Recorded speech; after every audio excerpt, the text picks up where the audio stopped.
তো ভাই লোক কি খবর, কেমন আছেন আপনারা সবাই? চলে এলাম নতুন ভিডিও নিয়ে, নতুন গেটআপে। ব্যাগটা দেখে নিশ্চয়ই আপনারা ভাবতেছেন যে আহারে আমার যদি এরকম একটা ব্যাগ থাকতো। এনিওয়ে, এরকম একটা ব্যাগ কিন্তু আপনিও পেয়ে যেতে পারেন।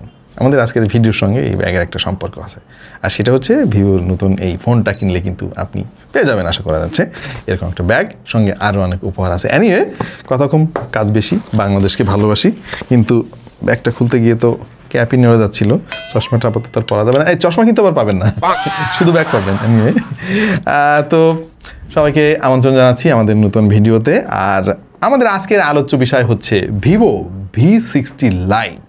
এই ফোনটা রিসেন্টলি ভিভো রিলিজ করেছে আমাদের বাংলাদেশের বাজারে, এবং ভিভোর ভি সিরিজ নিয়ে কিন্তু মানুষের আগ্রহ আছে। হ্যাঁ, তাদের ওয়াই সিরিজটা এন্ট্রি লেভেল, তো ওইটা নিয়ে যতটুকু আগ্রহ আছে তার চাইতে বেশি আগ্রহ মানুষের ভিভোর ভি সিরিজ নিয়ে। ভিভোর প্রসঙ্গ আসলেই কিছু কথা ভাই বলতে খুব ইচ্ছা করে। যেমন রিসেন্টলি তারা ফটোগ্রাফিতে এত বড় জাম্প দিছে, এবং যেখানে পৌঁছে গেছে ভাই, ওইখানে মনে হয় না যে খুব তাড়াতাড়ি কেউ পৌঁছাতে পারবে আর কি। হ্যাঁ, এবং আমিও বাধ্য হয়েছি ভাই ভিভোর ফোন কিনতে।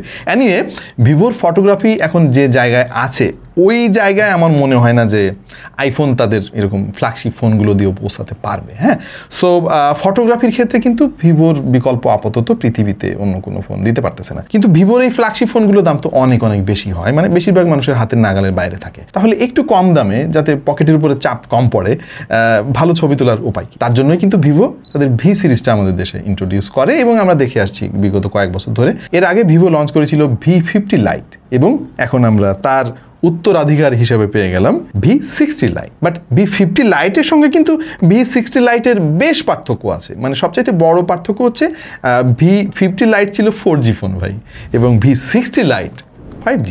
আমাদের দেশে অলরেডি 5G চালু হয়ে গিয়েছে, এবং ধীরে ধীরে দেখা যাবে যে অনেক অঞ্চলে কিন্তু 5G পৌঁছে গিয়েছে। সো এখন থেকে আমার মনে হয় 5G ফোন কেনাটাই বুদ্ধিমানের কাজ। Presenting Vivo V60 light 5G, 6.77 ইঞ্চির full HD plus AMOLED display, 120 হার্জের refresh rate, MediaTek Dimensity 7360 turbo processor, 6500 mAh এর ব্লু ভোল্ট ব্যাটারি, সাথে রয়েছে 90 ওয়াটের ফাস্ট চার্জিং সাপোর্ট। এই ফোনের মোট দুইটা কালার পাওয়া যাবে আমাদের দেশে, দুটাই আমাদের কাছে ভিভো পাঠিয়েছে, থ্যাঙ্কস।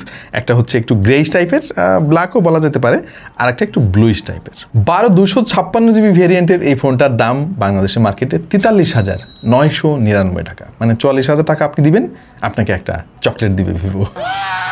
আচ্ছা, এখন আমাদের দায়িত্ব হচ্ছে এই দামে এই ফোনটা আসলে কেমন, এবং কারা এই ফোন কিনবেন, এবং কারা একটু দূরে থাকবেন এই ফোন থেকে। ভাই, ভিভোর ভি সিরিজের ফোনগুলো কিন্তু অনেক সুন্দর হয়, এটাও তার কোনো ব্যতিক্রম তারা করে নাই। খুবই সিম্পলিস্টিক, খেয়াল করে দেখেন, মানে কোনো ডিজাইনের আতিশয্য নেই, কোনো বাড়াবাড়ি নেই, একেবারে সিম্পল ডিজাইন। তারা ক্যামেরাতে কোনো নাম্বার গেমও কিন্তু এখানে খেলে নেই। সলিড একটা ফিল এই ফোনের কাছ থেকে আপনি পাবেন। বাটন অ্যান্ড পোর্টস জায়গা মতোই রয়েছে, কোনো ব্যতিক্রম হয়নি এবারও। তাদের নিজস্ব একটা ডিজাইন সিগনেচার আছে, এবং এই জিনিসটা তারা ধরে রাখার চেষ্টা করছে। এই ফোনের ব্যাক প্যানেলে তারা ব্যবহার করেছে plastic build mat finish. Back প্যানেলে কিন্তু হাতের ছাপ খুব একটা লাগে না, এই ব্যাপারটা বেশ ভালো লাগলো আমার কাছে। তবে ফ্রেমটা প্লাস্টিকের দেখে একটু মন খারাপ হলো।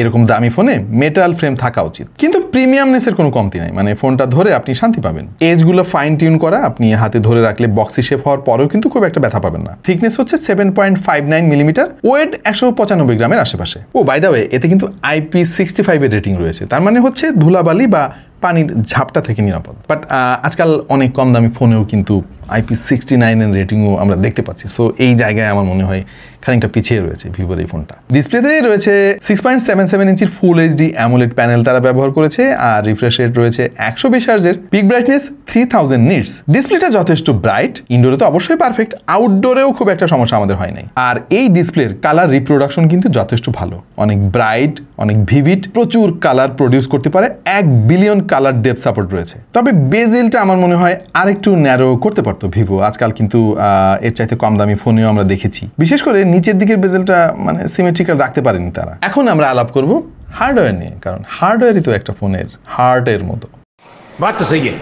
মিডিয়াটেকের ডাইমেনসিটি 7360 টার্বো এই চিপসেটটা এখানে ব্যবহার করেছে তারা। এইটা 4 ন্যানোমিটার আর্কিটেকচারের একটা 5G চিপসেট, এবং এই চিপসেটটা কিন্তু এর আগে আমরা দেখিনি। এই প্রথমবারের মতো কোনো একটা ফোন আমরা হাতে পেয়েছি এই চিপসেটটা ব্যবহার করা। বেসিক্যালি ডাইমেনসিটি 7300 এর স্লাইটলি আপগ্রেডেড ভার্সন হচ্ছে এই 7360 টার্বো। 7300 এর সঙ্গে কিন্তু অনেক মিল রয়েছে, যেমন সেম অক্টা কোর প্রসেসর, যার 4টা কোর রয়েছে, পারফরমেন্স কোর, কর্টেক্স A78, এই কোরগুলোর ম্যাক্সিমাম স্পিড 2.5 GHz, আর বাকি 4টা হচ্ছে এফিসিয়েন্সি কোর কর্টেক্স A55, যে ক্লাস্টারগুলোতে আপনারা পাবেন 2 GHz এর স্পিড। একই জিপিইউ মালি G615 MC2 এবং সেম এনপিইউ, কিছুটা পরিবর্তন আছে, যেমন এইটার ইমেজ আইকিউ হচ্ছে 950 ISP।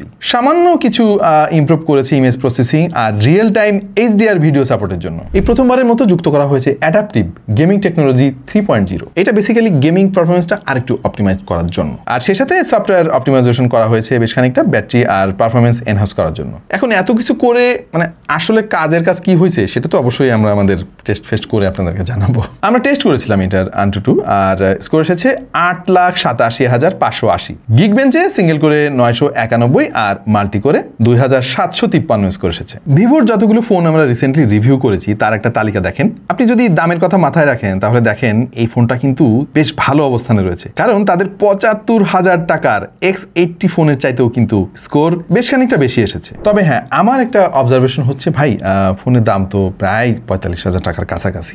সো এই প্রাইস রেঞ্জে যদি Dimensity 7400 চিপসেটটা দেওয়া হতো আমার মনে হয় আরও বেশি জুৎসই হতো আর কি, মানে প্রাইসের সঙ্গে পারফরমেন্সের বেশ খানিকটা ব্যালেন্স থাকতো তখন। আচ্ছা, র্যাম রম ভেরিয়েন্ট একটু জানিয়ে রাখি। র্যাম হচ্ছে LPDDR4X। এত দামি ফোনে না র্যামের এই ভেরিয়েন্টটা খুব একটা মানাচ্ছে না।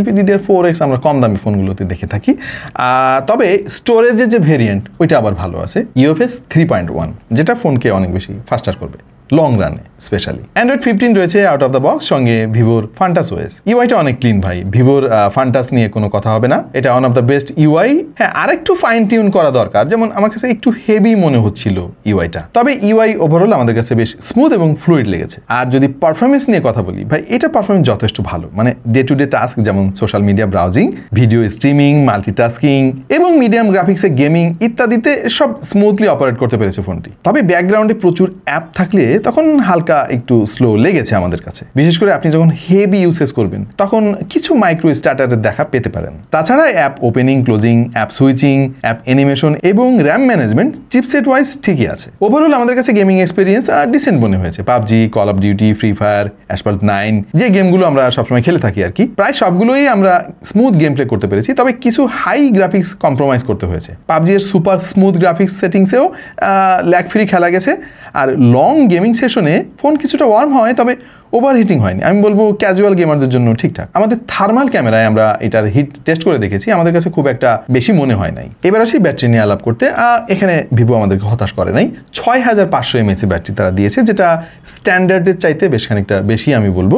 সেই সঙ্গে রয়েছে 90 ওয়াটের ফাস্ট চার্জিং সাপোর্ট, বক্সের মধ্যেই চার্জার পেয়ে যাবেন। এবং আমাদের চার্জিং টেস্ট কিট দিয়ে আমরা পরীক্ষা নিরীক্ষা করে দেখেছি, এটা মোটামুটি ভালো স্পিডে চার্জ করতে পারছিল ফোন। সোনির IMX882, এটা হচ্ছে মেইন সেন্সর 64 মেগাপিক্সেলের, সেই সঙ্গে রয়েছে 8 মেগাপিক্সেলের একটা আলট্রা ওয়াইড শুটার। যাই হোক, সামনে রয়েছে 32 মেগাপিক্সেলের একটা সেলফি ক্যামেরা। ডে লাইটে কালার আমরা অনেক শার্প পেয়েছি, ডাইনামিক রেঞ্জ যথেষ্ট ভালো।